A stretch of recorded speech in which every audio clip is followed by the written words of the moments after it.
This is a story about a boy and a gun. Welcome to Gamearth Pre-Save, a once tranquil land of master wizards, legendary warriors, and mega badasses, all living in harmony. But the peace was shattered when the powerful forces of Next Gen attacked with legions of space marines, brain-thirsty zombies, an armada of evil bosses, and robot-y things. But hope has two names in Gamearth. Rise, a scared 11-year-old boy with unlimited respawns, and Shine, a powerful gun that won't shut up. Sup, noobs? Rise can dash, dodge, and double jump his way through each stage, while Shine's unique abilities like remote-guided bullets and electronic ammunition can outblast and outwit waves of enemies. There will be traps. There will be destruction. There will be so much death. But in Gamearth, heroes aren't born. They respawn.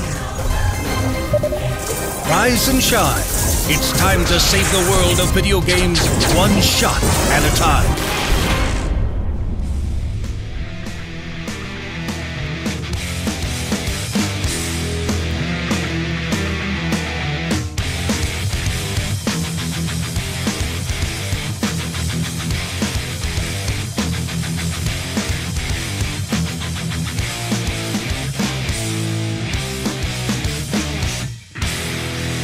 Alright gamers, geeks, and other delinquents from the outer realms, it's time for the Gamers in Beta podcast with Captain Mike M. That is a travesty of the highest order I've ever fucking seen one. Featuring assorted co-hosts, J Maniac 17. The fuck was that all about? Corey Atwood. It's not my fault you guys all have shitty taste. Sean Quicksilver 3355. Well, maybe you should look it up. And Joe State. That game sucks, dude.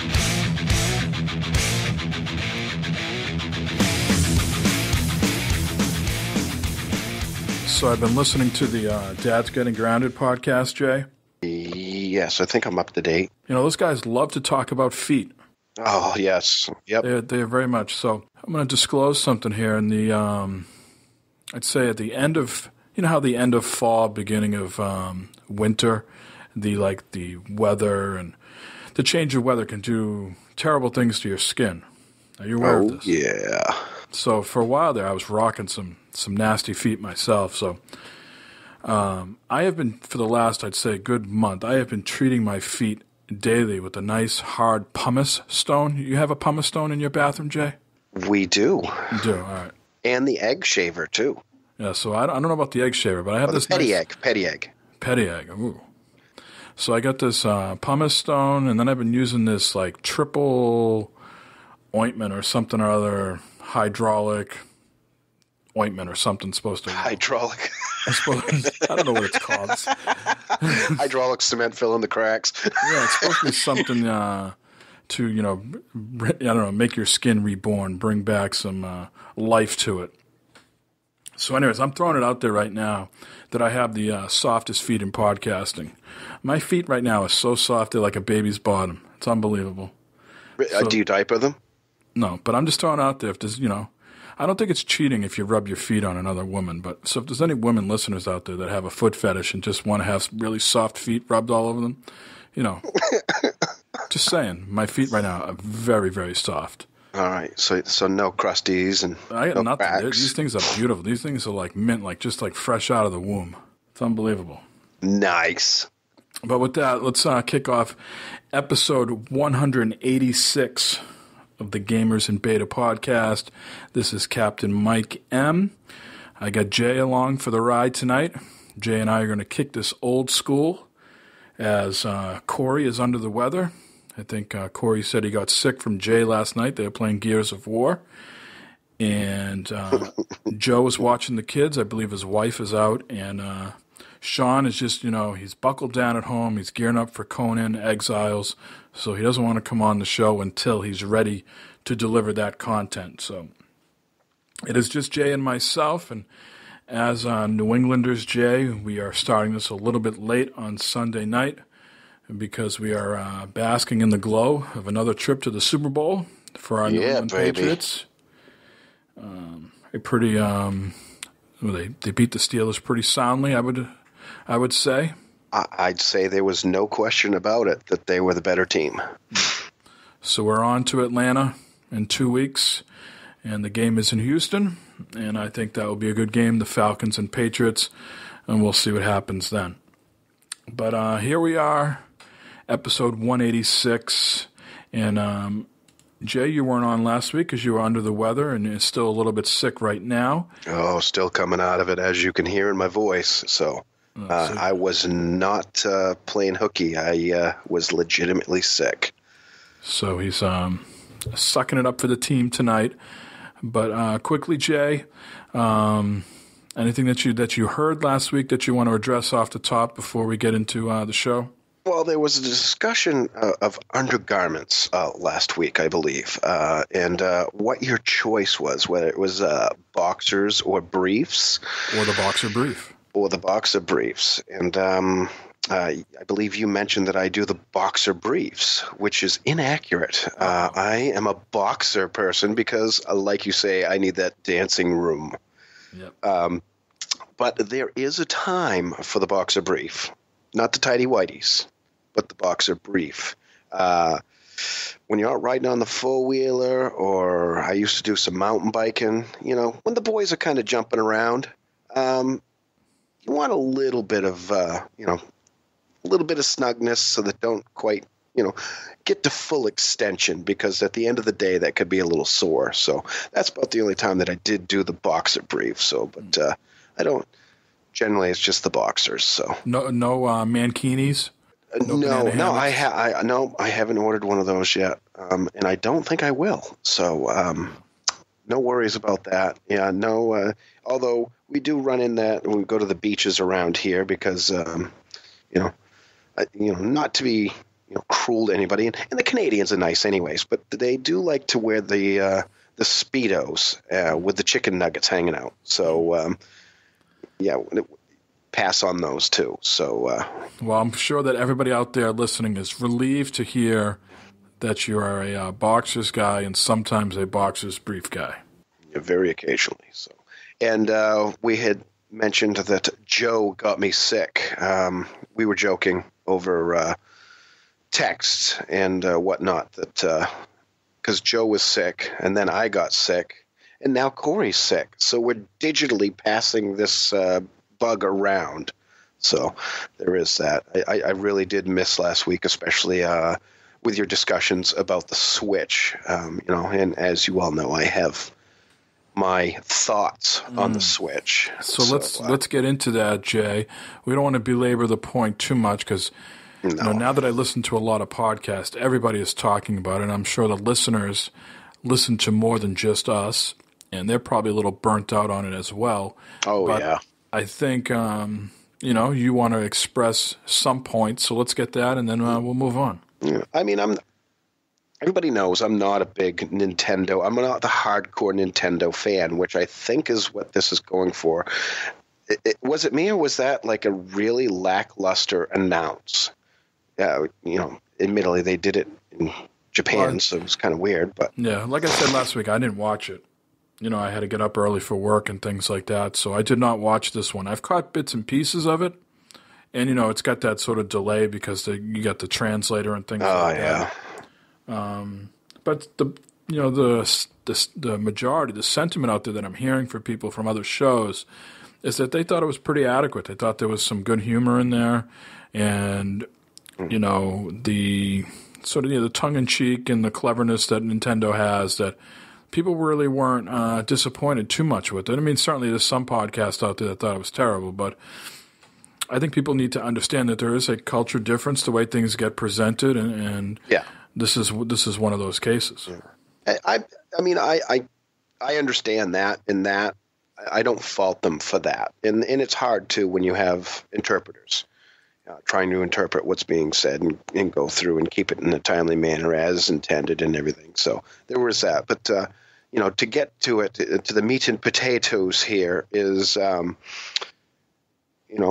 it just, some of the stuff, it doesn't seem like they have. It's almost like they're releasing too soon, or it just isn't ready. I mean, they have this service that they can have online, which they're mentioning. Right. And from everything that it seems like, it's going to be basically an app on your phone. And from what everybody else is saying, once again, the chat that they're going to have for their online service is going to be through that phone also. That's a very interesting move. The more I think about it, I think it's clever. I don't necessarily know if it's good or not. We'll see how it plays out. But yeah, it just doesn't seem like a good idea. I mean, you have to own a phone for this to work. Right. Admittedly, the majority of people do now, even the kids. But still, I mean, what happens if you have a friend over and you're playing, you're playing side by side, on a screen there, and you're playing. You both have to have a phone, or only one of you can have the phone. I mean, it just put it in the middle of you. It doesn't seem like they've got all of this together. Well, Iwata said that, letting the young people sort of design this system, right? Yeah. And so I think in Japan, the mobile market is huge there. Some of the biggest games in mobile are certainly in Japan, and I just think to them, the phone, much like it is here, is just an extension of the body. Right. So they're sort of saying, why? I'm not trying to say this is okay, but I'm just saying from their perspective, they're saying, why have people go out and buy something? We're already asking them to buy a whole bunch of other stuff. Let's take one thing away. They already have the phone, and maybe it's a cheaper way for them. They don't have to do the infrastructure, right? They just have to do the coding, and then the phone deals with the quality that way. Yeah, I just don't. I'm not saying I agree with that, but I think that's got to be the logic, right?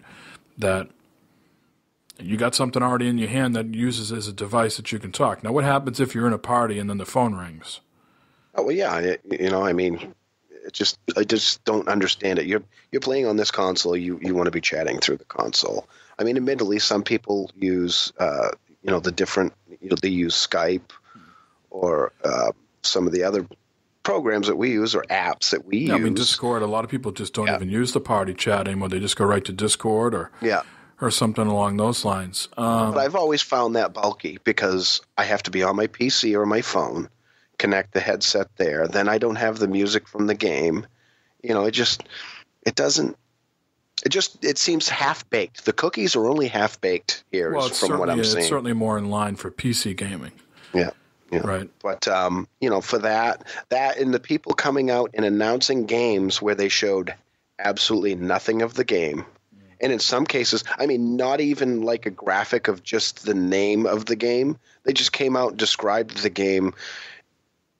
Well, and their description of the game was just, we're coming out with this game from this publisher. And some of them, they didn't even give you a name. They just said, this publisher, we're working on a game. Now, let me ask you, Jay, if the Xbox One was to come out tomorrow, right? And they said the only game we're going to have is The Witcher 3. And everything else is, Microsoft Solitaire or, Rise or something along those lines, right? Mm-hmm. You wouldn't care about those other titles. You would just want to dive into The Witcher 3.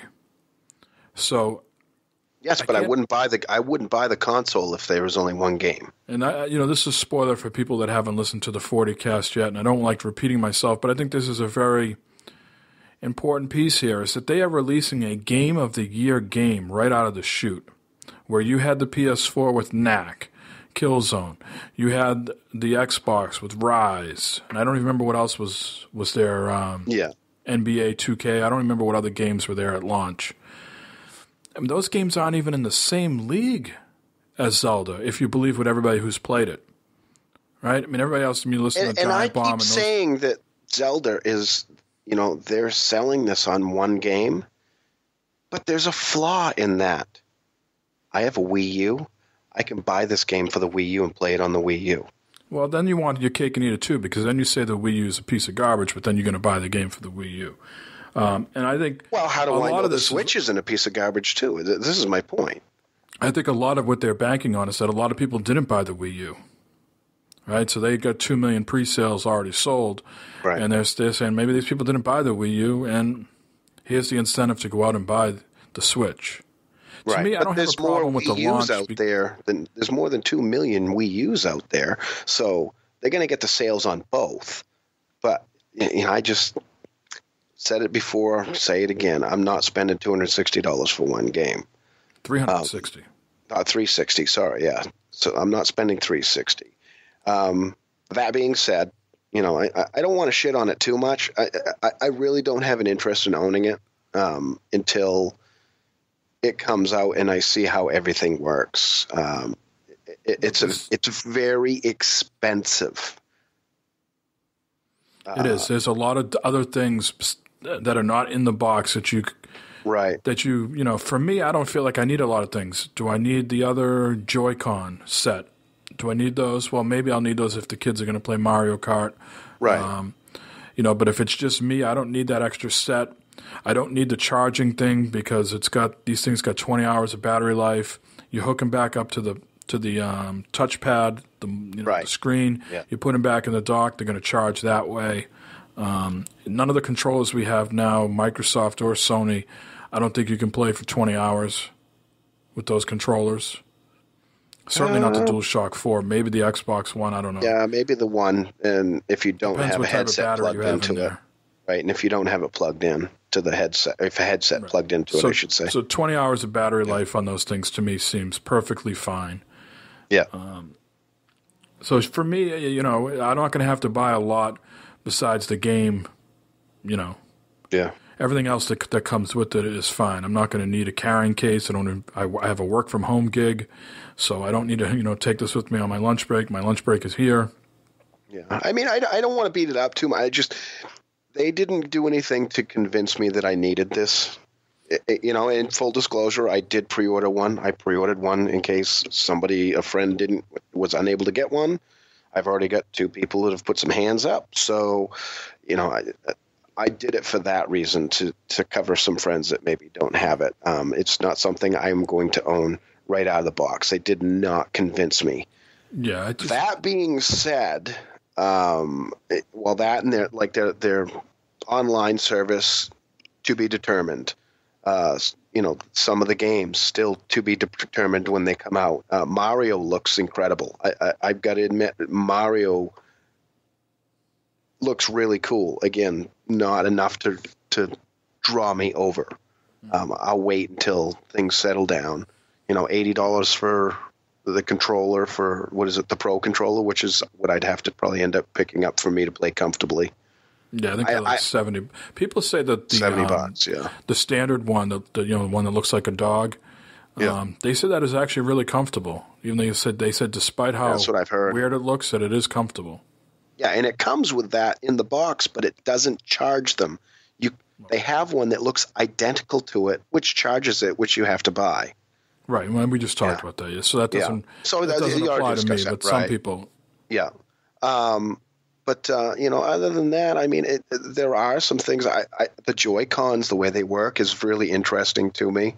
And I think this is going to be the first Nintendo console that doesn't have a packed-in game. Right. So, I mean, there's those things. It's just, it's been beat up on all the other different ones. I just kind of wanted to get my 2 cents in and kind of give my thoughts on it. I really don't know how well this is going to do. And I think that you're probably going to end up with a shortage, as usual. These are predictions, I guess, if you want to take it in that way. I don't see sales being huge in the beginning, and I think they're going to drive sales with scarcity. I mean, do you think they should make? I mean, 2 million is a lot of consoles. Obviously, this thing cannot do a lot of the same things that the other consoles can do. Do you think they should be manufacturing more than 2 million in the U.S.? I mean, obviously they've made more because they got to deal with other markets. But they're saying they've said it's 2 million for the U.S. then. So I'm hearing 2 million pre-sales, and I'm assuming that's North America. I heard they were manufacturing 2 million. I don't know if that's just for North America or if that's as a whole. I can't imagine it's as a whole because it's going to sell like crazy in Japan. Well, you never know. Japan is big into mobile, like phone stuff. Right. Consoles, I don't think the Wii U took off in Japan. No. So I don't know. My prediction is that, you're going to have a scarcity like before. I think it's going to be created by them. And it's smart. It's worked for them in the past. Why wouldn't you do it again? Right. Well, I don't know if it pisses everybody off, pisses me off, but I mean, it's something that's worked for them. So. Right. I guess what I just briefly want to say in that is I don't think they made 2 million of the NES Classic, right? Right. I don't think they gauged how much of a demand there was going to be for those, Right. but the scarcity for it definitely drove it up too. If it's $2 million, if I'm taking them on their word that it's $2 million that they're making, Yeah. I can't really fault them for that. It's their money, right? Right. If they don't want to have these things sitting around, if they don't think it's going to be popular, and they're sort of taking a conservative approach, and there's only 2 million of them, then it's not like they're making 200,000. And I mean, the PS4 and the Xbox One both sold more than 2 million right out of the box. Right. I mean, again, it's a comparison toward them, but it's all we got. There's 3 consoles out there that you can buy, basically. I think this is a perfect example or a perfect time to people to finally realize, even as much as it sucks, they have no interest with competing with Sony and Microsoft. No, they don't. They shouldn't. People need to get beyond that, myself included. They're never going to come out with a box that's going to compete with those guys. They have moved on. They want to do something different that pleases themselves first, and then they'll let everything else go from there. But if sales are lackluster for the console, they're going to have a hard time getting third parties to produce games for them. That's what happened with the Wii U. They said the same thing. They had a bunch of people who were on. Ubi produced a bunch of games. And the lackluster sales, they immediately pulled support on it. Not necessarily the support, but I mean, they stopped making games. Right. And so if you hear like, Dave Robopig, who believes that they have so much cash that they could, lose in money the next 40 to 50 years and still be in the black. So maybe for them, they don't care. They say, hey, we want to do something that feels like we're pushing the envelope. We're doing what we're doing. If it doesn't catch on like wildfire, at least we took the chance. There's always the possibility that something comes out and takes off like the Wii did. But would it make sense for them to stop making consoles and just produce games? Because that's where the money comes in for most of them, is through the games and through licensing of games. For the console makers, most of the time their money making that they're making is licensing and getting a piece of the sales off the consoles and off of their online network, and DLC and all that. With them, they really don't have that, and because they don't have a console that meets up with the others, I mean that's less of an income.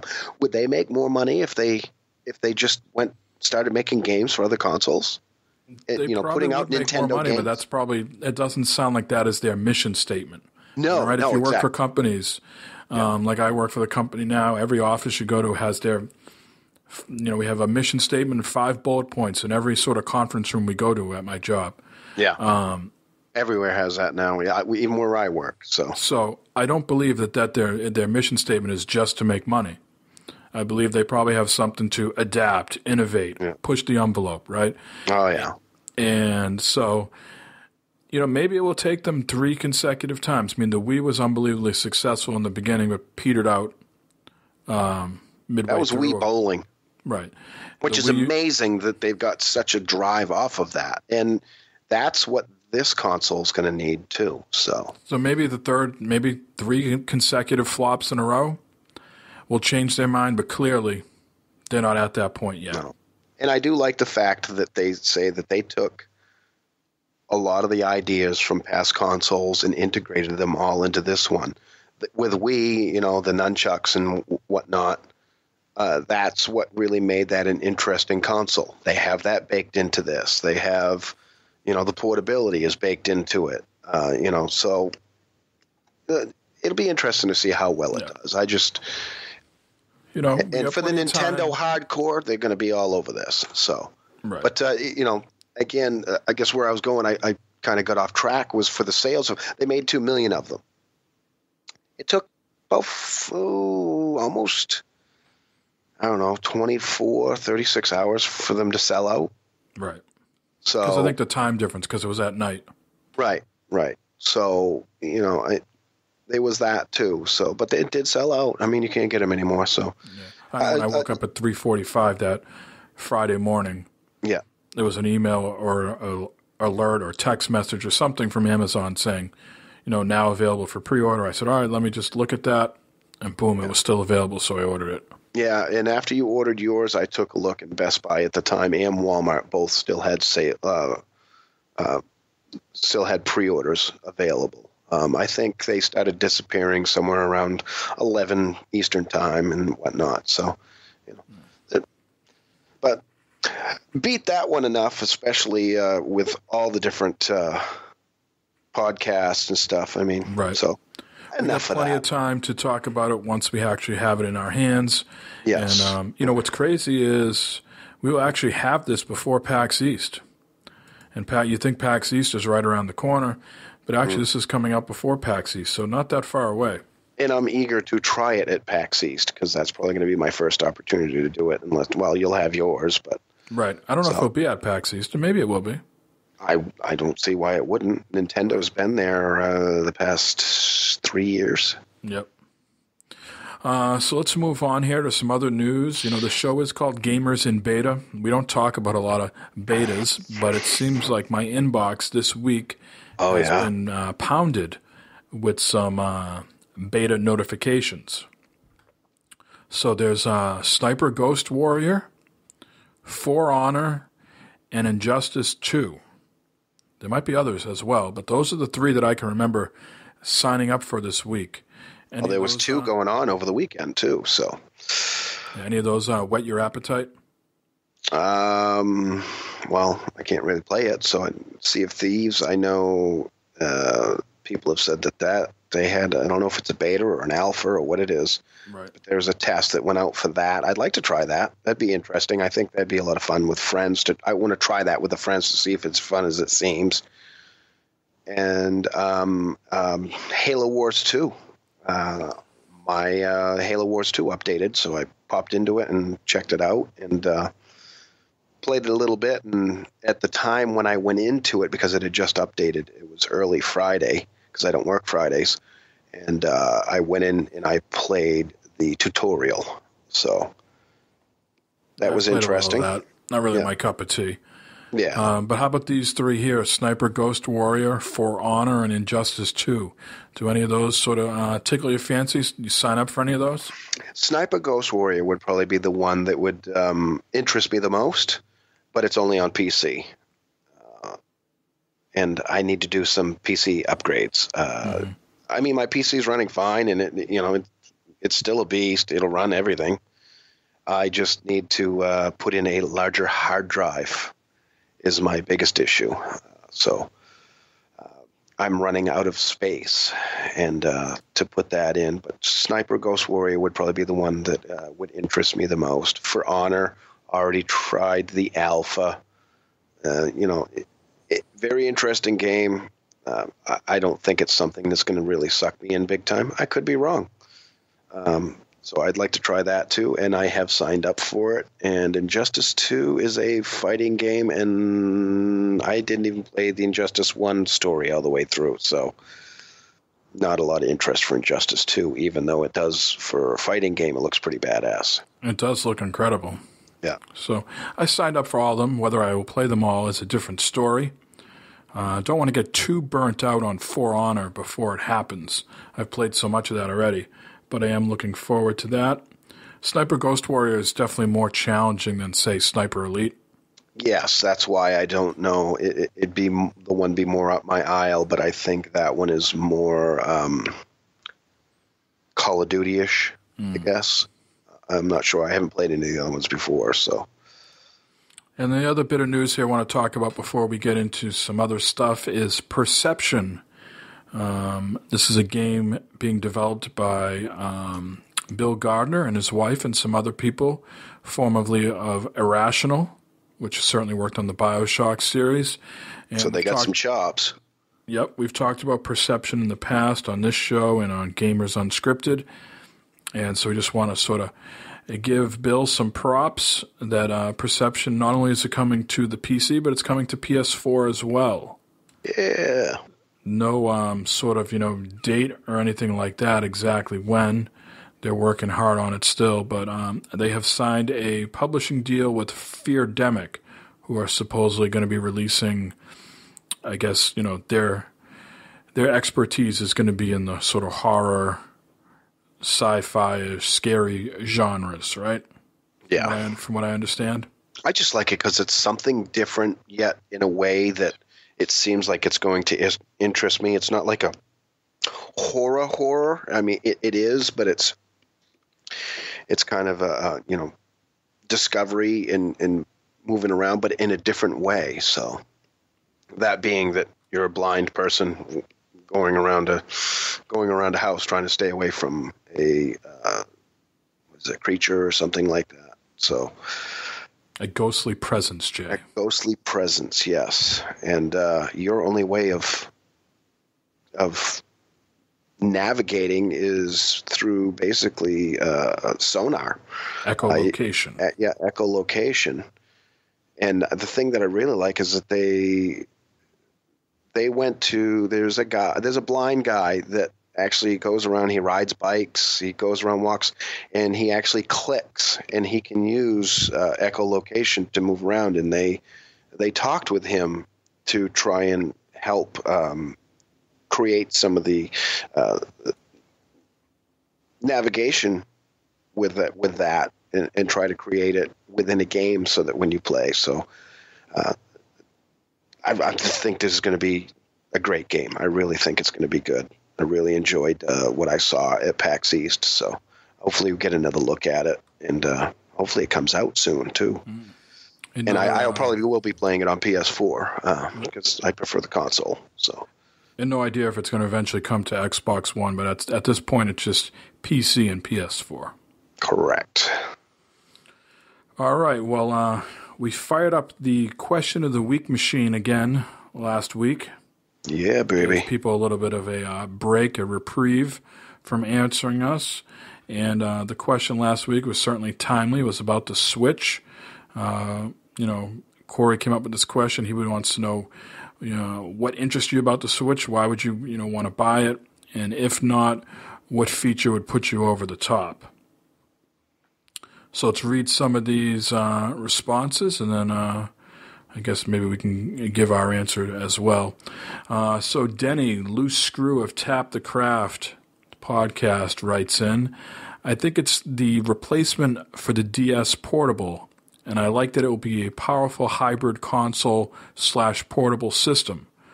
I will hold off on buying early until more features and games roll out and see how my friends like it. And then I will probably pick one up towards the holiday season. I think the price is reasonable for what you get. I'm not a hater on this and kind of excited to get back into the Nintendo world when I do pick it up. Cheers. Let's see, we heard from Show Nuff of Gamer Husbands Radio. He says, I knew I was going to get one for Mario Odyssey. Zelda made it a day one purchase.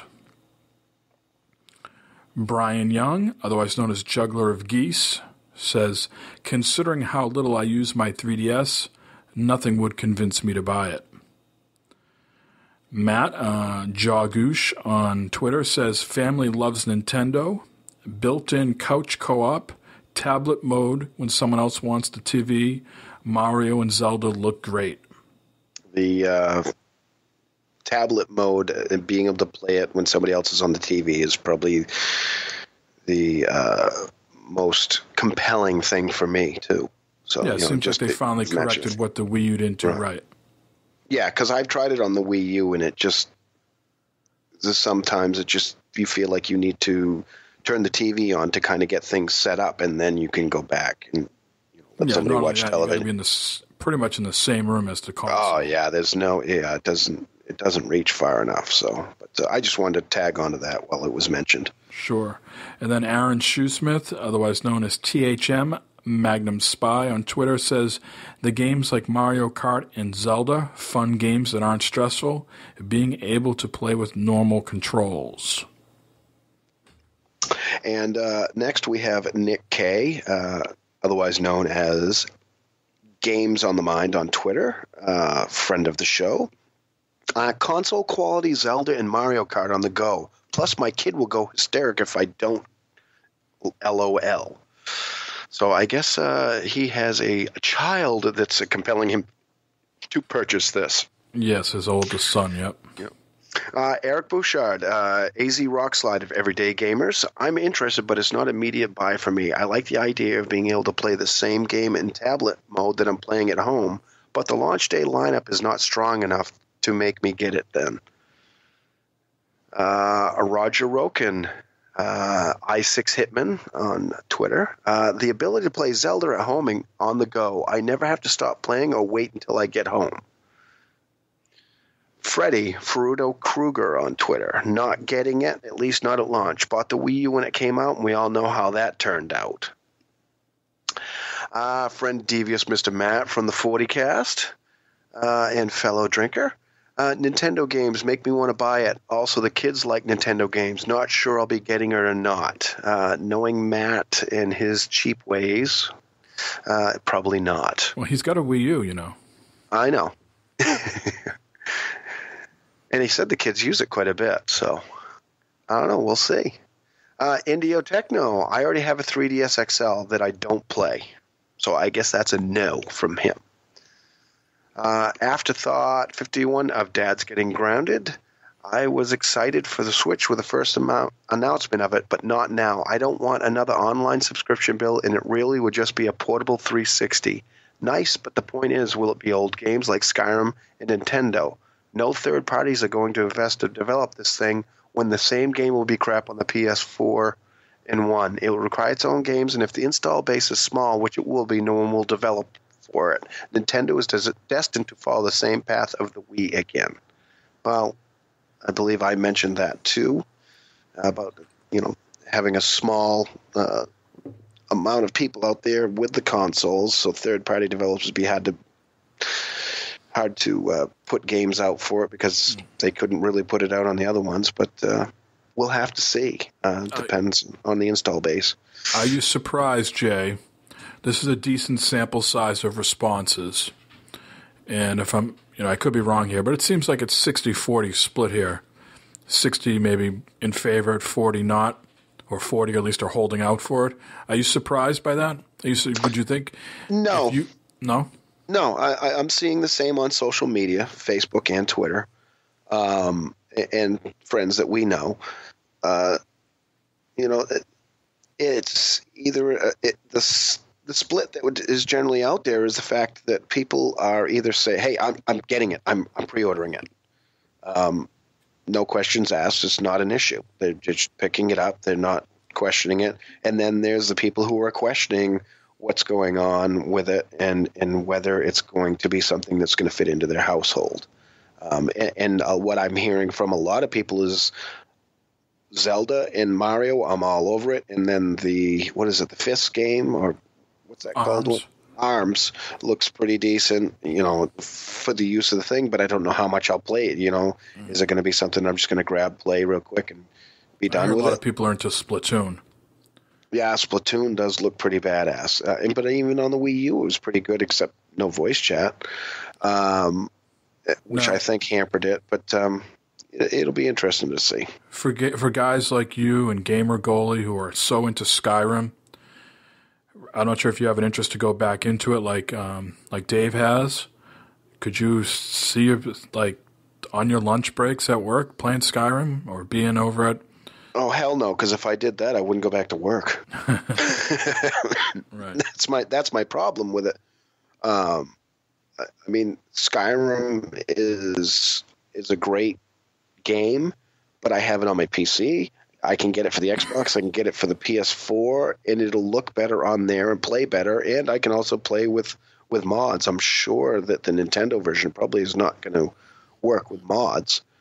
So it's not a big thing, but playing in bed would be fucking great. But I just don't see me paying that much to get into it. So let's try to answer Corey's question real quick, and then we'll move on. For you being a naysayer initially, what would be the one feature that would pull you in like that? If it works independently by itself, like they're saying it will, unlike the Wii U tablet. Mm-hmm. If I can sit down and play with a decent controller, the whole 9 yards, and decent fidelity, because 720 on that small screen is going to look good. And I can sit there while the wife is watching television and I'm sitting next to her and kind of half paying attention to TV and half playing games. That would be the biggest draw for me, and with good games. So you're a little bit of a doubting Thomas of the technology, it sounds like. You obviously want the library of games to come at some point, but you need to actually see this thing in your hand to make sure that technology works. You're not just going to believe that it works. Correct. Because everybody says Nintendo, it just works. Well, I've used the gamepad with the Wii U, and it, like, I'm trying to end a game of Mario that I guess I must have started a 2-player game of Mario, and this is old school Mario Brothers. I don't know how to shut it down so that I can just restart it with a single player.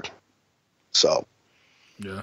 I wouldn't know. I mean, I don't know how much testing they do for stuff like those. Well, that part of it too could be just that I don't understand the console either. I don't use it enough. But that's my big thing. If everything is inclusive right there, which it should be, it's not a 2-screen thing, which is in some cases what you need with the Wii U. But yeah, basically, I need hands-on.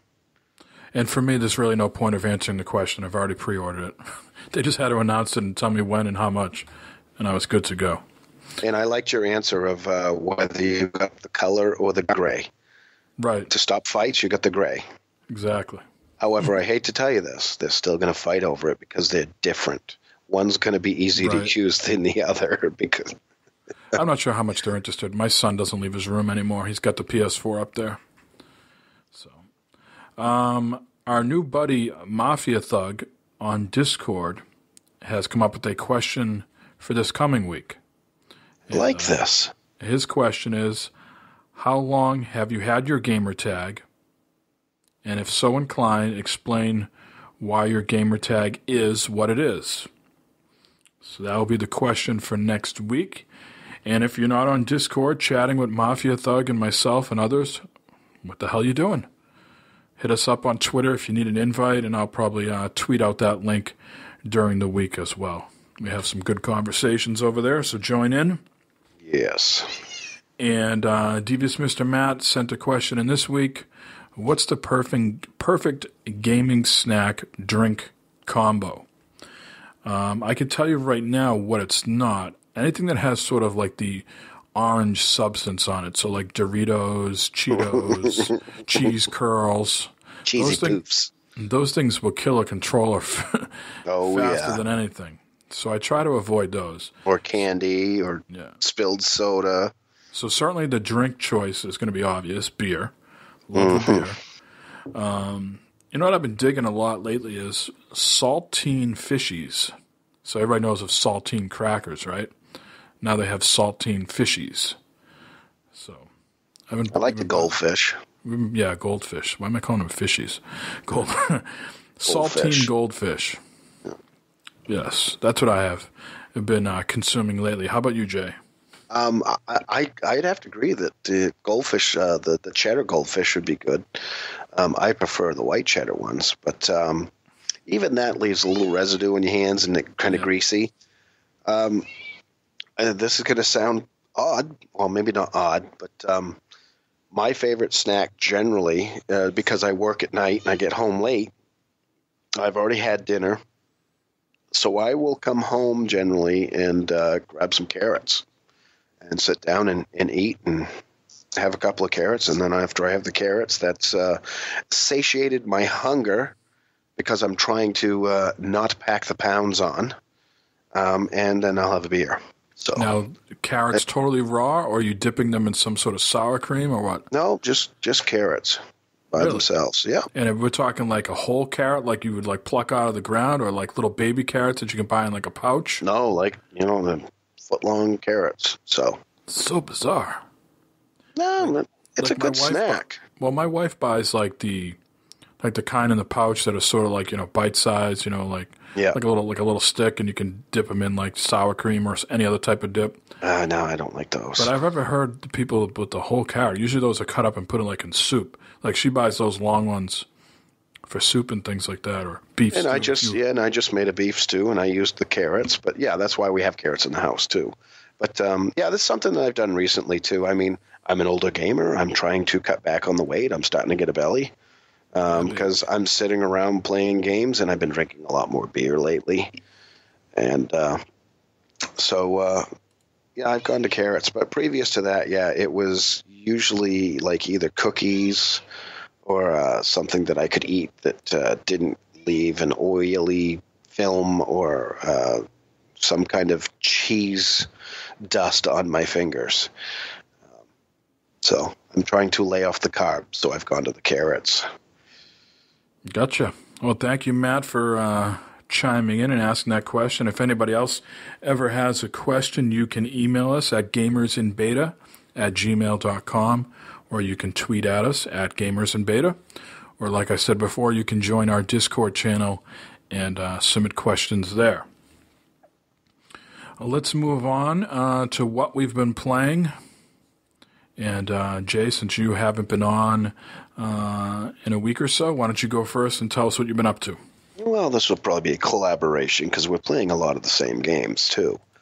The first one that I had been playing a lot was Fallout 4. I got back into that. It sucked me in big time. It sucked me back in. Again, I think I mentioned this last time I was on. You know, I needed a break from it, and then I'd come back in. So I completed the robot one, whatever that was, but I had mentioned that before. So I moved on to Far Harbor, and which is quite a large area and a lot to do. And I went through there, and I finished all of the missions all the quests that I got in that area. I've completed it. I thoroughly enjoyed it. The hacking that's in there, it's not really a spoiler, but there's hacking in there.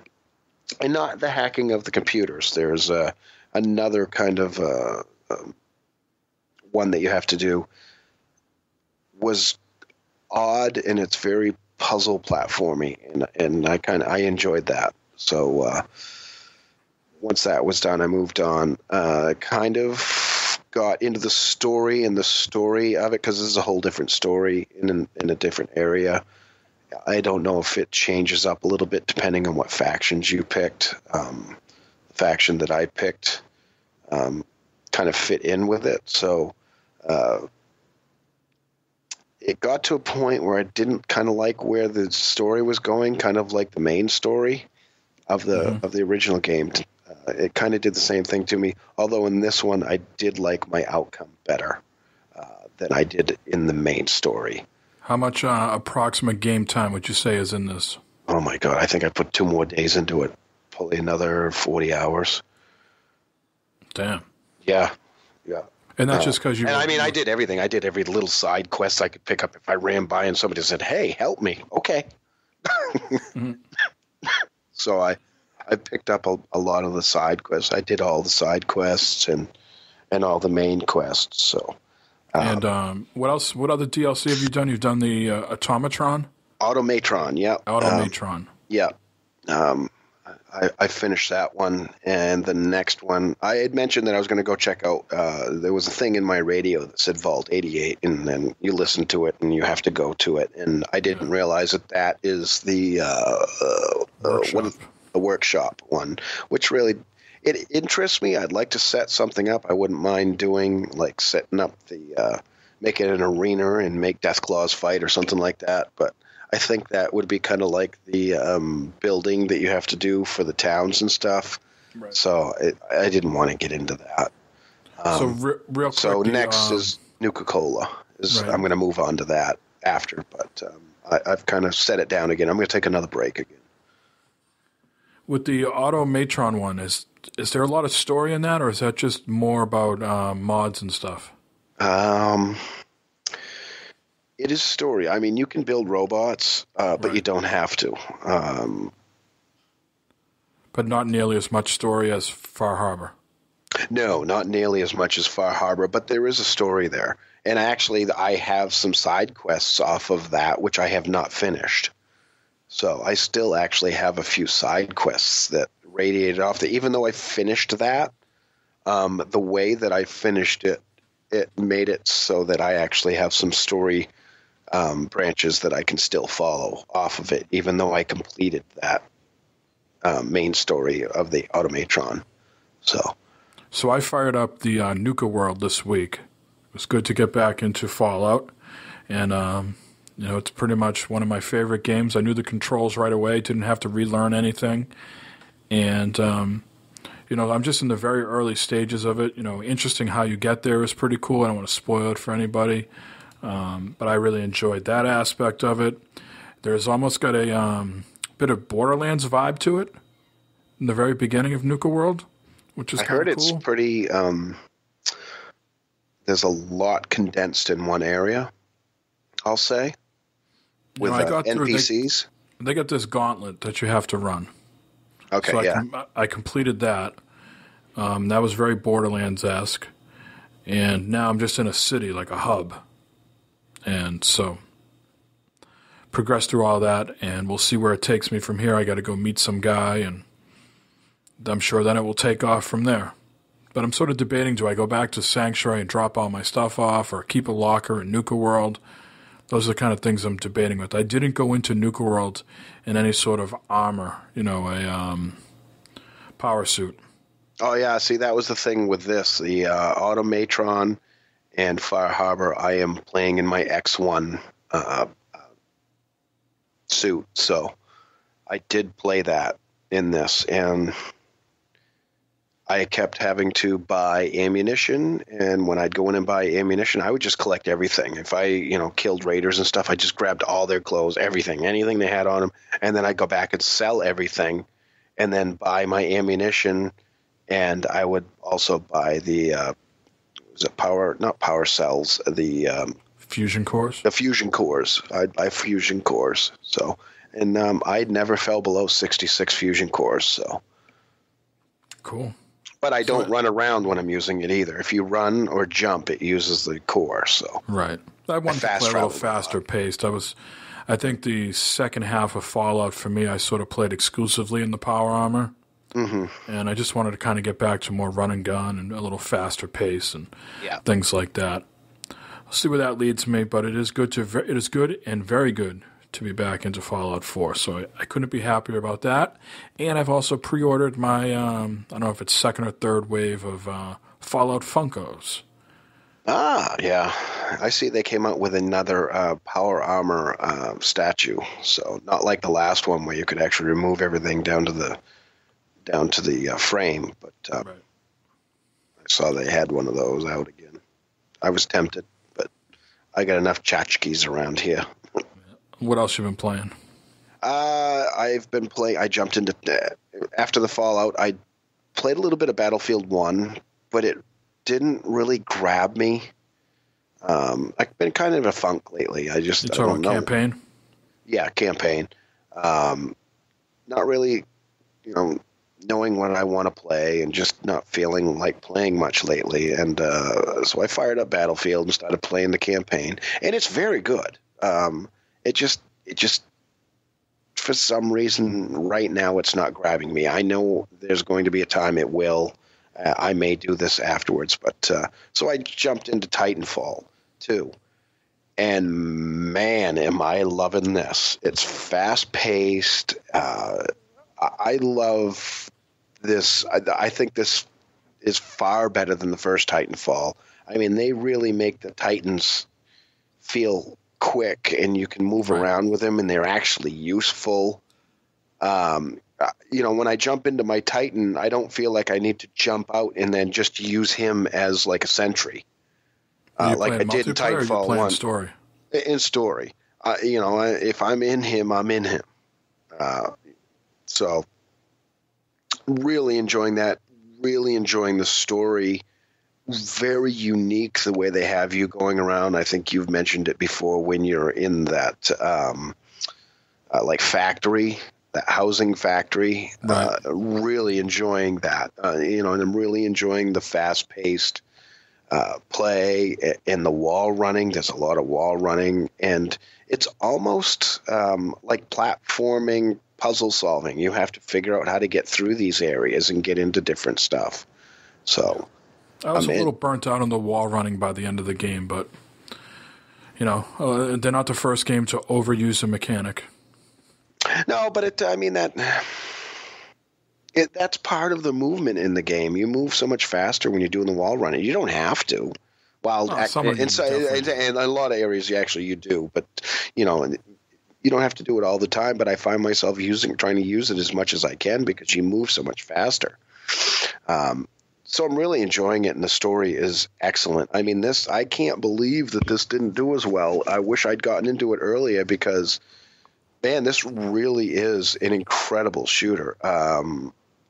And knowing that it's only like 4 or 5 hours long that's kind of the disappointing part for me. So, but I'll have more follow up on that in future podcasts.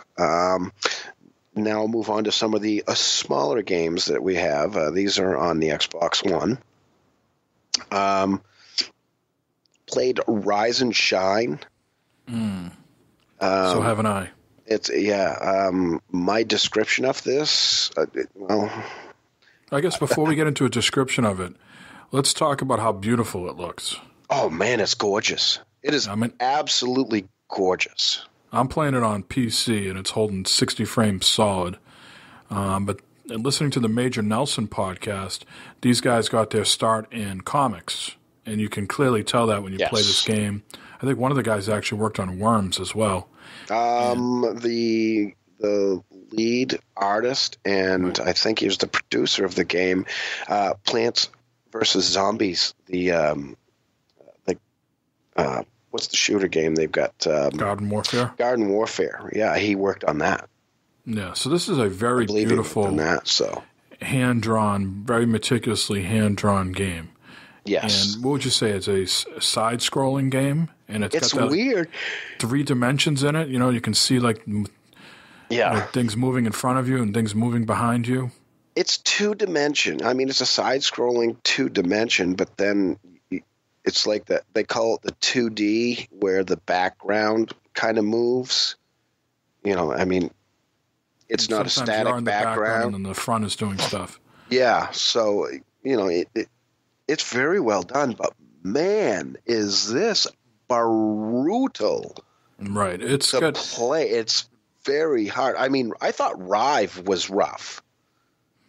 Now, see, the thing with Rive is Rive plays more like a twitchy shooter, right? It's got more of a run-and-gun feel to it where you can just sort of blast bullets. This is more of a bullet hell platformer. With puzzle elements. Yes. I haven't run in... Well... Yeah, I did run into some. You're at the same point I am, so there was definitely some puzzle elements. Oh man, but I got to the first boss. I enjoyed the beginning part, trying to get through and solving some of these puzzle areas. And the puzzles in some areas the puzzle is just trying to figure out how to destroy something, because you have a weapon that you have either electrical or just regular bullets, or I guess they're exploding bullets. And you got to switch back and forth. And then you also have, and these are on the bumpers. So, the right bumper switches between the explosive bullets or the electrical bullets.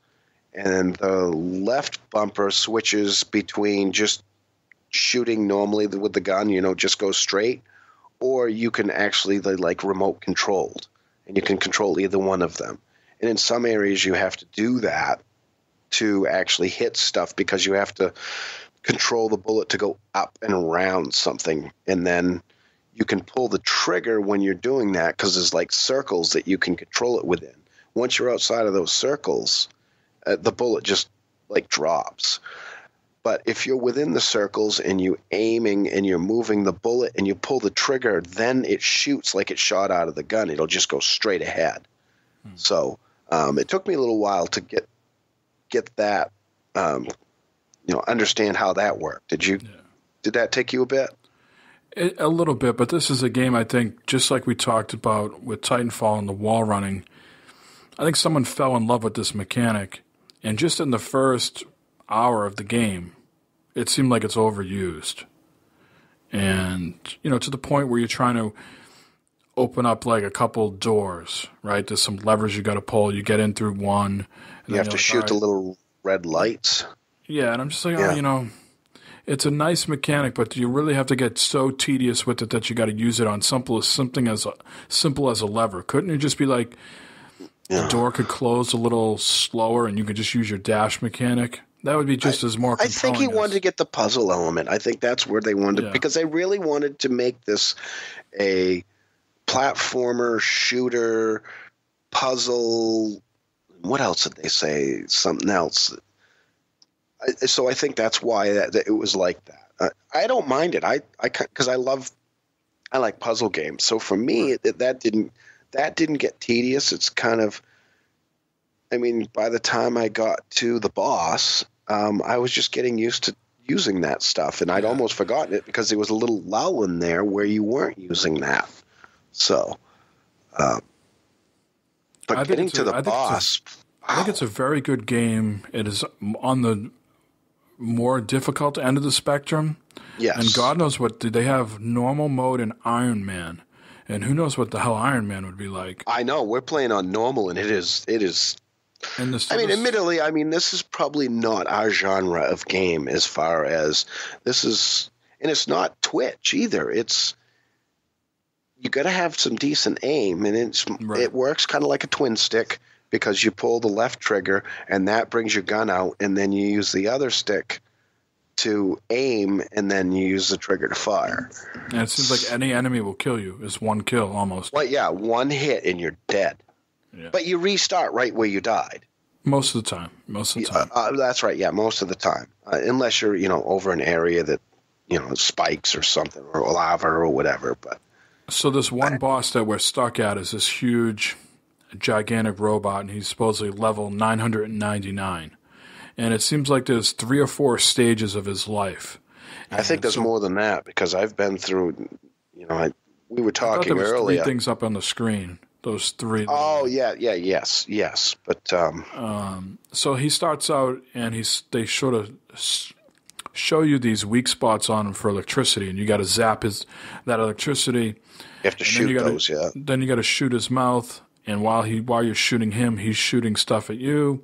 You got to use the Y button to sort of dash out of the way of what he's shooting you. But sometimes the bullets that he's shooting at you or the explosions are very slow, so you can't Those are the missiles. They're slow, and then they also take up a good portion of the screen. So it's not like you can dash and get out of the way because they're. You literally have a spot that's as wide as your guy is. Right. That you can sit in, and if you're off by even a little bit, you're dead. And what I do like about the game is it's in a video game world. They know they're in a video game. It's called Gamearth or something like that. Yes, Gamearth, yes. And in the beginning of the story, some knight in shining armor dies in this battle, and he gives you this gun called Shine, and your name is Rise. And it is very self-aware that it's in a video game. Even when you die, sometimes your head will pop off, or sometimes there'll be like a pixel explosion and you'll die. Yeah, but it is really tough. I love everything about this game except for the fact that for me, it seems a little too hard to the point where there's a lot of games that I'll get into, and I'll reach a point that I'm like, okay, I've played this game, like Trials. A lot of people give up on that immediately. I love that. I played that for hours, but I did get to a level where I'm just like, okay, I'm done. I can't do any more. This game is the first level. The first hour, my Steam says 57 minutes I've played of it. Yeah. And I met this one boss that he's at level 999. Yeah, and I've played him. I've tried to beat him I don't know how many times. I even got to a point. Did you get to the point where he shoots out like that red stuff that you have to shoot? I got to the point, maybe only the second point through. So there's one point where he's sort of dead, and you got to use, again, that sort of homing bullet to hit that button on top of him. Yeah. Then he comes back to life again, and with the sort of weak spots for the electricity. Yeah, after that first one, he puts out that, it looks like fire coming at you, but you can shoot it. But you have to shoot out just enough, because you only have enough ammunition to shoot out just enough for where you are. And that's as far as I've been able to get. Same. I'm bitching about this, but I'm going to go back to it because I want to try and beat it. And you're playing this on Xbox One, obviously, right? I am playing on Xbox One, that's correct. And I'm playing on PC. I don't think this came on PS4, but I could be wrong. I want to say it's going to be Xbox. I don't remember. And what's this other game you've been playing? The other game is Toby the Secret Mine. Mine, not mime, right? Mine, correct. Like a gold mine. It is Limbo. It is Limbo, but not quite as well done. But I have a feeling I'm going to finish this game. I'm going to play it through. I'm enjoying it, but most of it is moving boxes and pulling levers. And it's not like in Limbo, it was more shadowed. This is, the black areas are just black. There's no grays or anything. You have color, and then there's black areas, and you're like a black character that, blends in with the background like a shadow, and all you can see is your eyes. And then when you're in the color, the background has color, either a red or a blue or whatever. Your horns, because you kind of got horns on your head, you can see the outline of your head, and then you just see white eyes. And you have to run through here. And again, it's just like Limbo in the look of that way of how you're moving through, side-scrolling. You have to go through and you have to save guys that have to keep basically the same shape as you are, and you're chasing this demon. I assume it's a demon through this, and I'm assuming it's the mine. Through chasing him along, and you have to solve these puzzles to continue to move on and find the different levers, which will then, in some cases, move some cogs that have that are connected via belts and whatnot. So you could go like 2 screens ahead, 2 screen widths ahead to pull a lever, and then have to go back that 2 screen widths, because what happens is that lever made a box pull up or made something come up out of the ground so that you can jump up and get up onto another platform to push a box down that you'd have to push ahead so that you can get up above and move on. So it seems like Limbo to me. It's the only way I can put it. But I'm really enjoying it. The colors, the color palette's a little different. And the moving around in the lever part is a little bit different than Limbo. So I think they gave you a code for this game, but approximately, if someone was interested now, what does approximately cost? $15. $15. Yeah, this is a $15 game. I can't recommend it right now because I just started it today. So I'm maybe half hour into it. Mm-hmm. But like I said, I think this is a game that I'm going to finish. So again, we'll do a follow-up on a future podcast. But I'm enjoying it. Take a look at there is a video that shows you how it plays, and just by looking at it, you can pretty much see how it plays. Cool. And see if it may be something that interests you. So check that out. That's what I've been playing. All right. And a ton of Solitaire on Microsoft Solitaire on my phone. Yes, I've dabbled in that here and there. Let's see, Dead Rising 4, more of that this week. That's mindless fun. Love to play that with someone else. I am kicking myself for not buying that when it was on sale for $30, or no, $40 during the Christmas sale. As I've mentioned before, what game can you play buy a rascal and hook up a lawnmower to it and just run people over? Yeah. That's a lot of good fun. There is no time element, like we've mentioned before. So I am just running around, and they do an excellent job with the leveling up system. You always feel like you're moving and progressing through the game and making finding blueprints and making new things, and it just rewards you constantly through the game. So that is keeping my interest. Are they in the maps? Are they taking the maps and making like a maze out of them? Like there'll be something right next to you, in the alley next to you, but you have to go up like 5 blocks. So far we're in a mall. Oh, okay. That's what I hated about the last one. It's like your objective is right next to you, but to make the area bigger, because it was just this one area, they made it so you had to go in and around and over. Oh, that drove me nuts, along with the time element. Yeah, nothing like that so far. Sweet. And let's see, other than that, a little Battlefield 1 last night with Devious Mr. Matt. That's always enjoyable. But the main thing we did last night is we played The Division, and we tried out Survival. And I think Survival is really, really compelling. It's really good. But you feel a little fatigued afterwards. So you don't start out completely naked, like other survival games. You're sort of in like a hazmat suit, but it's negative 40 outside, and you have to find gear. Basically, there'll be some gear in the initial place that you can go in. You have to decide whether you want a sweater, a scarf, hat, or a jacket, and all of them have sort of like a cold resistance meter to them. Mm-hmm.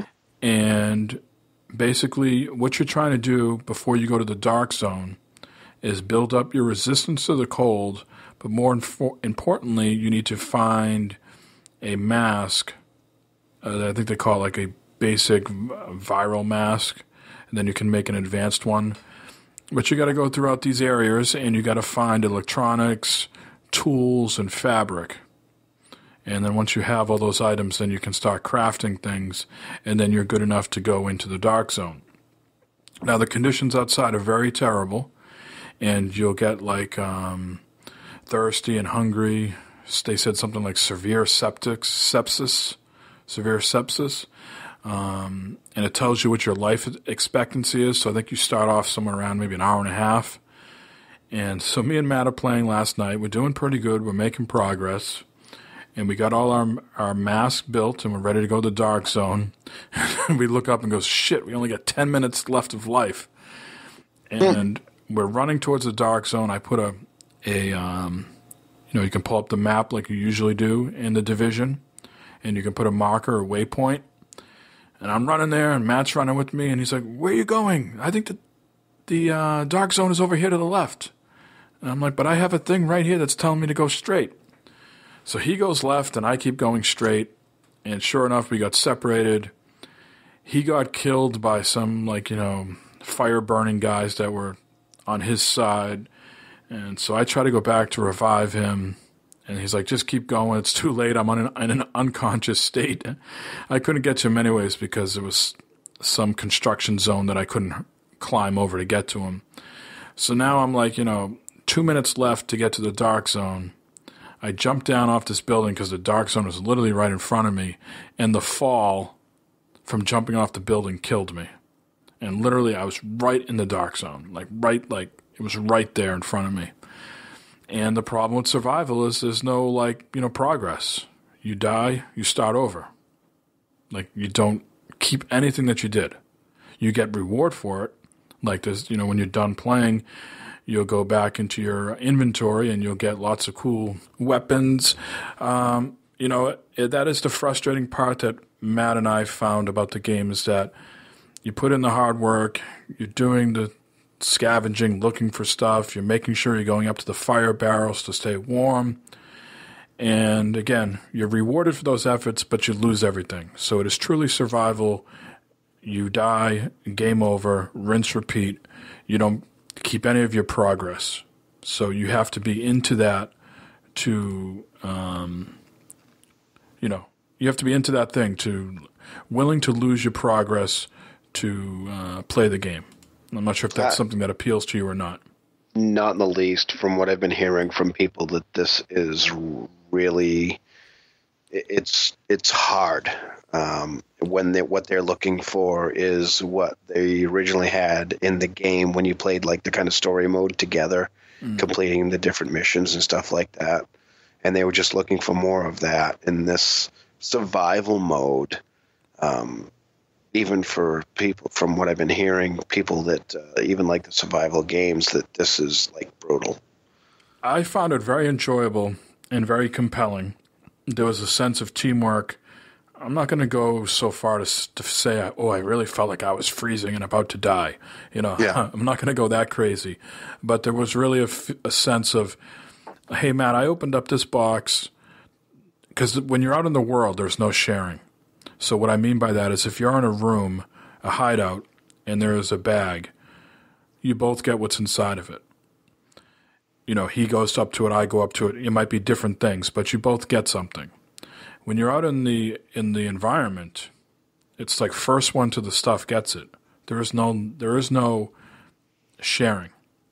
So what we would do, we would try to honestly work like a team. Like, hey, man, I just got this box. Why don't you go next? Or if I knew he needed the tools and I saw a toolbox, man, I'm not going to open this. You go to the toolbox. Hey, I'm looking for fabric. You see something that's in a gold box that we know it's going to be for fabric. Let me know. That's what I need. So when you're going into these boxes, you can't go up to the box and open it, and then you get something, and then he goes up to the box and opens it and gets something. It's one of you goes up, and once you go in and take the stuff out, it's an empty box for the other person. The box looks opened. Okay. Yep. So there's a lot of, cool exploring to do. You can go into the same buildings, and you can find, better clothes and things like that. So you're not constantly crafting clothes. You're just constantly scavenging for the resources. And we found that enjoyable. And at least in the first area that we were in, there was no NPCs. And you have a choice between playing PvP or PvE. So I think there was maybe 11 other people in the game with us that we never saw. You would get notifications if they died or something like that. But as you expand the coverage of where you're trying to go, you will wander into places that have gangs and things like that, and then you get in shootouts with them as well. But it is not something I think I would play back to back, like, shit, I just died, unless I died right off the bat within like 5 minutes.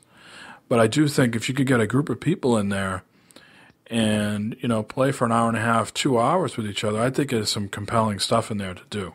I really think they've done a nice job with it. Is it frustrating? Did nothing get saved? Sure.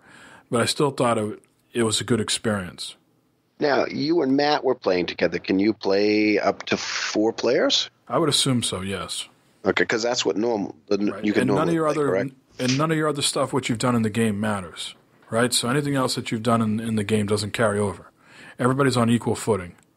So you start off with just basic gear? Just basically like a pistol, and you're in hazmat gear that you definitely have to change out of and get into something else. Oh, let me know next time. I'll join in and we'll give it a try, because I still need to complete some of the stuff in the main campaign. So, but if you're starting off from scratch like that, then it shouldn't be too bad.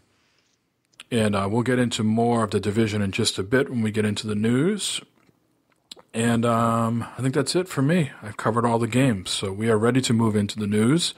And we'll start off with the notable releases for this week, just 2 that I could find. Of course, Resident Evil 7, the Biohazard, and that is on multi-platform, and of course it's on PSVR as well. So eager to hear people playing that in VR, if it makes them sick, if it's a great experience, if it enhances it. I am very eager to hear what people think. Are you picking this up? I don't believe so. No, me neither. But I want to see what people think.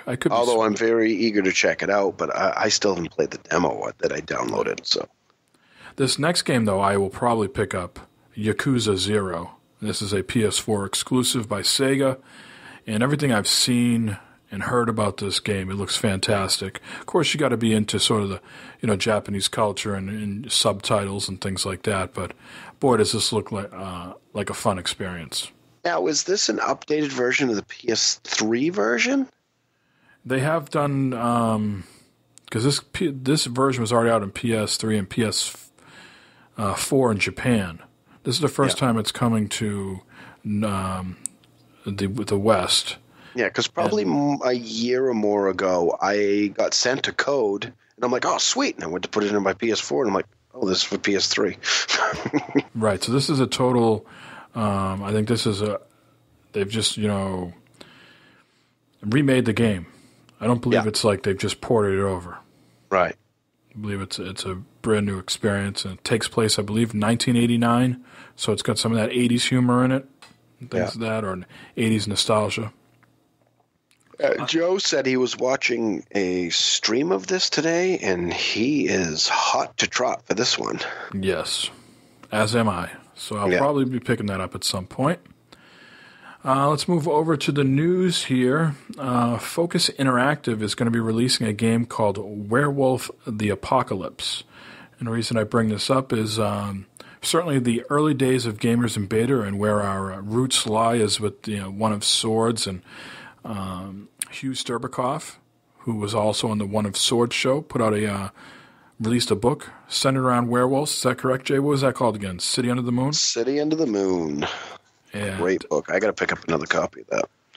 And so I'm not saying that this is in line with that, but I know people enjoyed his book and enjoyed the werewolf aspect of it.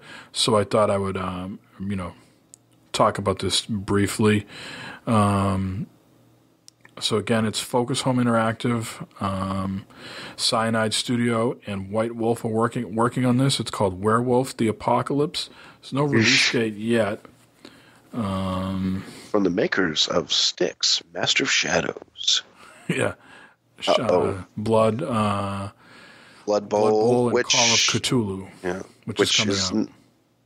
Yeah, not graphically amazing, but a lot of people liked it for what the game was itself, and then Call of Cthulhu, which was okay. So they're saying this: the world of darkness is a gritty vision of our own time. The world's most devious conspiracies are true. The divide between the rich and the poor is huge, and corruption is rife. In the shadows of our declining societies, humans fall victim to supernatural horrors, all struggling for control. So, don't have much more beyond that, but just wanted to bring that to people's attention in case they didn't see that during the week. Not sure if it's going to be great or not, but we'll find out. A game that I have played before called The Town of Light is now headed towards Xbox One and PS4. It's also going to be coming to PC again. They're doing a lot of updates for it and things like that. But this is a game that takes place in an actual real-life insane asylum in Italy. Is that correct, Jay, if I remember right? Yes, with the artwork and books that were actually still in there when they went through it. So right, I'm very curious to play this. I was going to play it on PC, and I kind of never got back into it and never looked it up. So it's nice to see this because I'd like to try this on Xbox One. Yep. A bit of a slow burn, so I'm curious to see what they've done to sort of maybe pick up the pace a little bit on the PC, because they're supposed to be doing a whole bunch of improvements for it. But certainly a good-looking game, and certainly the premise of it is compelling. It seemed like they kind of rode on the laurels of the shock factor of the story. Right. And it seems like with this update that they're going to improve a lot of those things that may have been lacking for people. So it'll be interesting to hear from you, where you've played it through once already, correct? I haven't played all the way through, but I've played. But you've played the majority, right? Yeah, it'll be interesting to see how much they've added, because you should be able to see it with the amount that you've played it. All right, let's shift gears back to The Division. They are coming out with a new update. They did a State of the Game live stream earlier this week. And this new expansion is going to be called Last Stand. And it's going to feature 8 versus 8 competitive mode. And there's going to be NPCs in the game as well.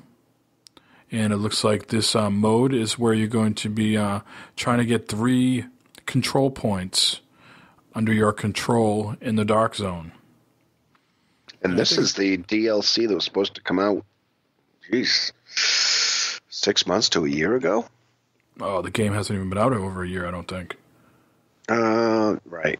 So, but I think this is the DLC that was delayed. They've, for them to work on it. They've steadily been updating this game. I've been impressed with what they've done. Oh, yeah, they've put a lot into it. I think it's the survival thing, like I've already mentioned, is really cool. And to bring this last piece in, the 8 versus 8, where a game like Destiny had the Crucible right off the bat, right? Yeah. A lot of people enjoy multiplayer and enjoy competitive multiplayer like this. And to bring this, this is almost like the icing on the cake. You've been playing this, enjoying it, and all along I've heard people say, wouldn't this be great if we could play some multiplayer, like Call of Duty style stuff here in some of these subways and things like that? So to finally have that, to me, is really exciting. So we'll see if they can pull it off. But again, I also like the fact that it's not just strictly PvP, that they'll have, NPCs in there that you can shoot and get points, I assume, and things like that.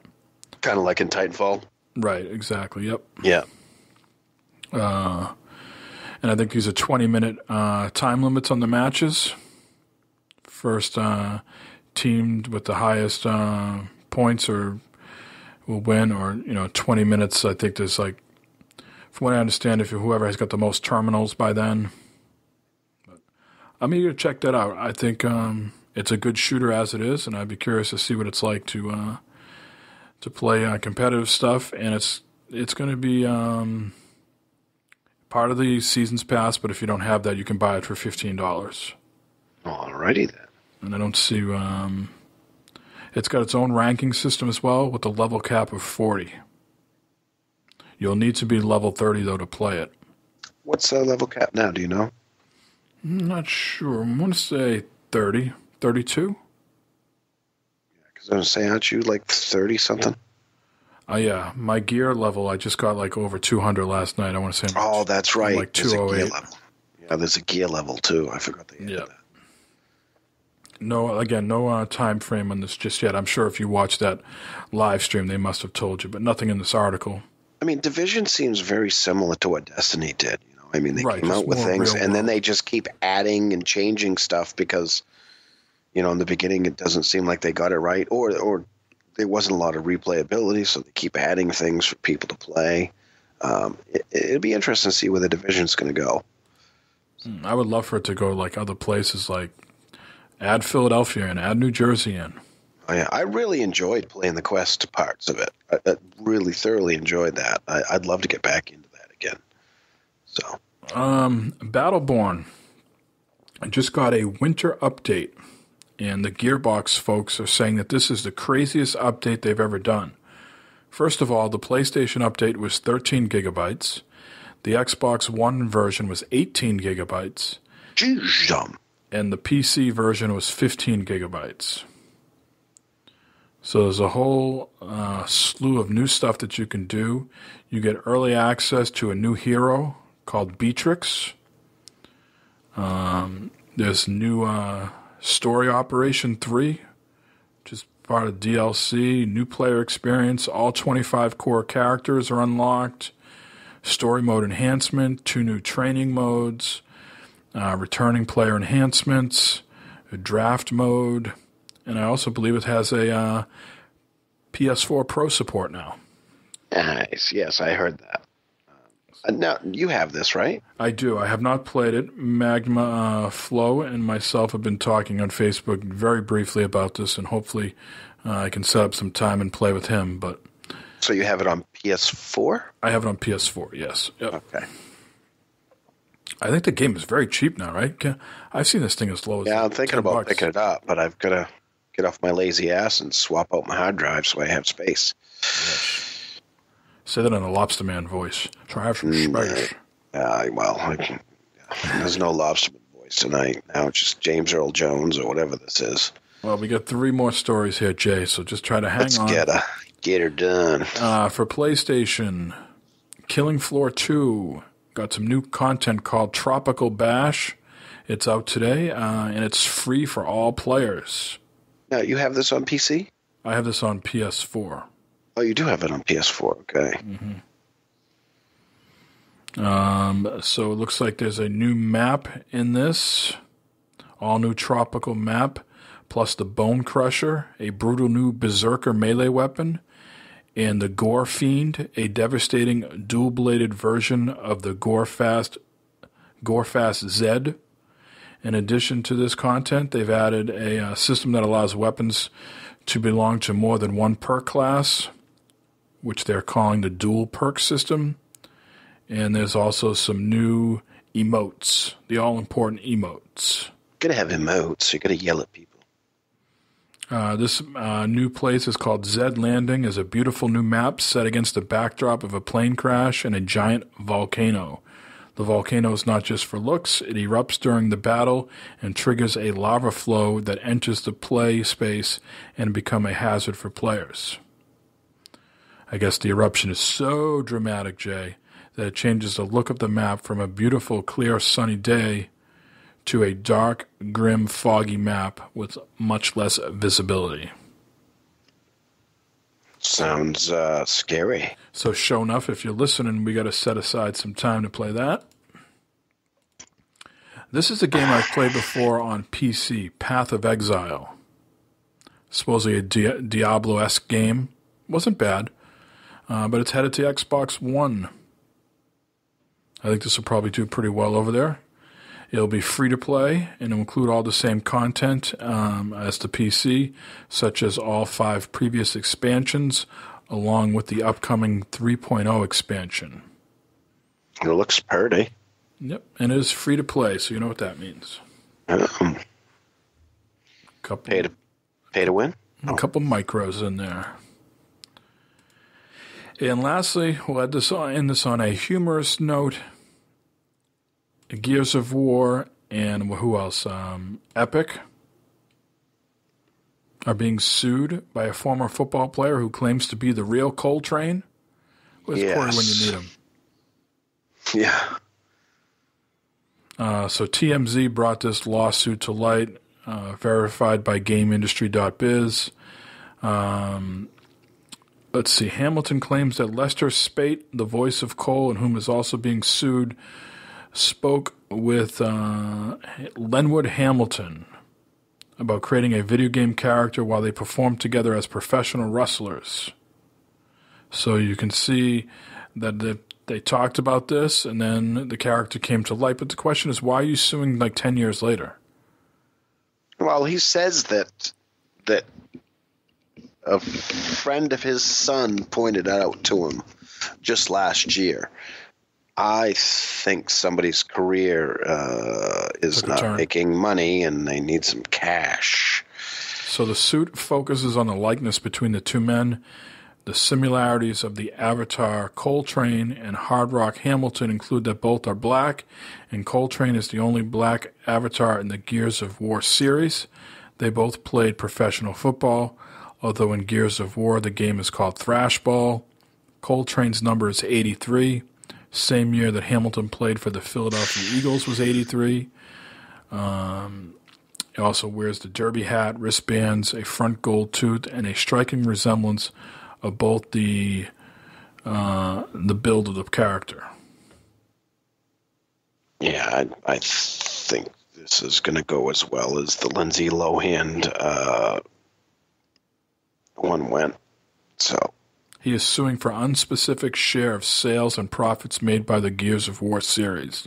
It'll be up to a judge to determine whether the case proceeds. I'd be very surprised if he won this. Well, that's all I have for this week, Jay. Let's get you back on the meds. Why don't you give us your plugs if you have any? I have none other than hopefully being well again soon. So, all right. Well, I know I saw on Twitter the other day that Nick, Games in the Mind, picked up a PS4 Pro, so I want to give Nick some props for that. And he actually sold his Xbox One to get the PS4 Pro. So Nick is down to a one console or one current console family. Wow. Yep. I couldn't do it. No Scalebound. He said, Scalebound's canceled. I'm out. I'm out. Sea of Thieves couldn't even keep him compelled. No, Sea of Thieves. Oh, man.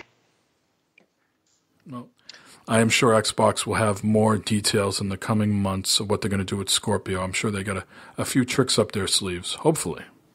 I think Crackdown is going to use the extra power of the Scorpio instead of the extra power of the cloud. I'm hearing Crackdown is not doing well. But we'll see. That could be rumors and speculation. But until then, Jay, why don't you take us out?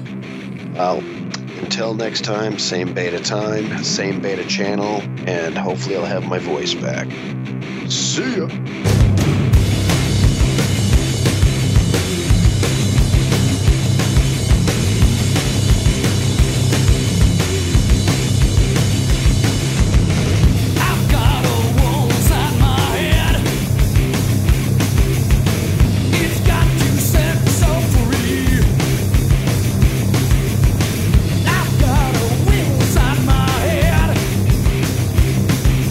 We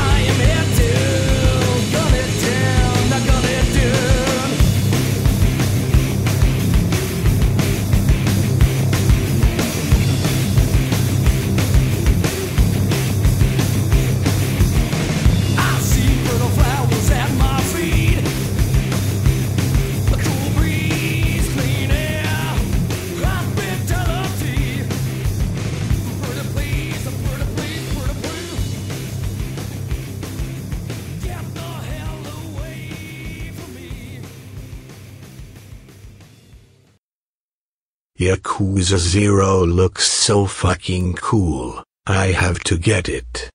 Great combo of crazy inner monologue stuff, weird Japanese drama, and beat-em-up combat. He just curb-stomped a dude's face into the bottom part of a urinal, then drop-kicked him directly in the face out a window. Fuck, I need this game.